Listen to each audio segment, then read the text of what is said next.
Richard Prasquier. Bonsoir Monsieur Prasquier. Merci d'être en direct avec nous sur BFM TV. Vous êtes le président du CRIF, le Conseil représentatif des institutions juives de France. On imagine sans mal ce soir votre consternation et votre indignation également. Hein.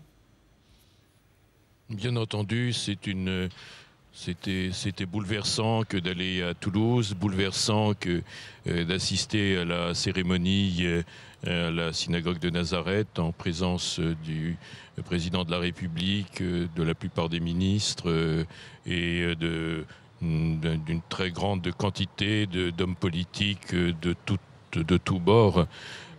C'était bouleversant, surtout de penser à ce que cela représente. Une famille entière décimée, le père, 2 enfants, je pense à son épouse, je pense aux grands-parents.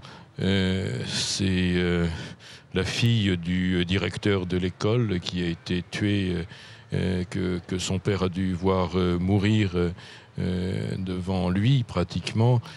Imaginez qu'un homme ait eu l'idée de faire un geste comme cela, quelque chose d'accablant, vraiment terrible. Bien sûr. Richard Prasquier, Nicolas Sarkozy a déclaré ce soir que la motivation antisémite était évidente. Est-ce que vous appelez le président de la République, le gouvernement à mettre en place des mesures particulières pour lutter contre l'antisémitisme ? Ah oui, je sais qu'ils vont le faire, ils doivent le faire. Il est évident que la communauté juive de France se sent, après un événement comme celui-ci, elle est très inquiète. Elle se demande s'il sera suivi par d'autres attaques de ce genre. Malheureusement, ça fait des années maintenant que dans notre pays, les lieux de culte juifs, les écoles juives, certains bâtiments juifs doivent être protégés. Ils sont protégés.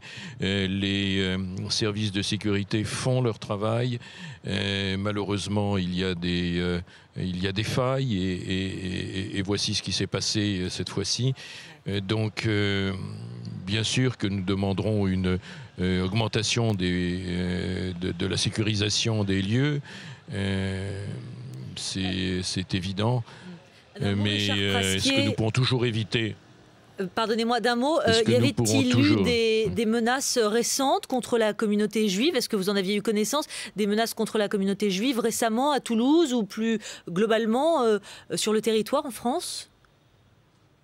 Non, pas que j'en ai eu connaissance, ni localement, ni de façon générale, pas du tout. Est-ce que vous faites par ailleurs le lien éventuellement entre ce drame et certains sujets, j'ai envie de dire, de cette campagne présidentielle, comme l'abattage rituel dont on a beaucoup parlé ces dernières semaines ? Je ne peux pas imaginer un homme suffisamment déglingué pour, à partir des discours qui ont eu lieu sur l'abattage rituel ou d'autres thèmes de ce genre, prendre l'idée de prendre son fusil et d'aller tuer des enfants dans la tête les uns après les autres. Qu'il y ait un lien entre ces 2 types d'événements, ça dépasse mon entendement. Ça dépasse déjà mon entendement d'imaginer qu'un individu puisse faire un geste comme cela, mais qu'il y ait un lien entre les deux, ça me paraît une construction de l'esprit.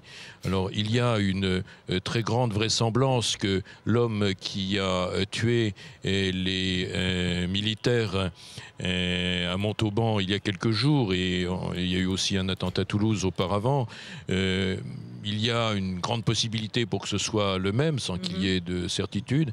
Ce sera à la police de déterminer ses motivations. Et on sait aujourd'hui qu'un homme isolé, comme ça s'est passé en Norvège, complètement fou, peut arriver à commettre une quantité de crimes considérable. Je ne sais pas comment on va reconstruire les liens entre un événement et l'autre, s'ils sont vraiment le fait de la même personne. Mais en tout cas, ce qui est sûr, quand dans cet attentat horrible de ce matin, c'est bien une école juive qu'il a visée, c'est bien des enfants juifs. Il y a des centaines d'écoles dans la région toulousaine. Il y en a, je crois, 2 qui sont des écoles juives religieuses. Statistiquement, c'est bien vers des enfants juifs qu'il a tourné son arme. Merci. Et donc c'est, entre autres choses, une action antisémite, bien sûr. Merci beaucoup Richard Prasquier d'avoir bien voulu réagir ce soir en direct sur BFM TV. Merci.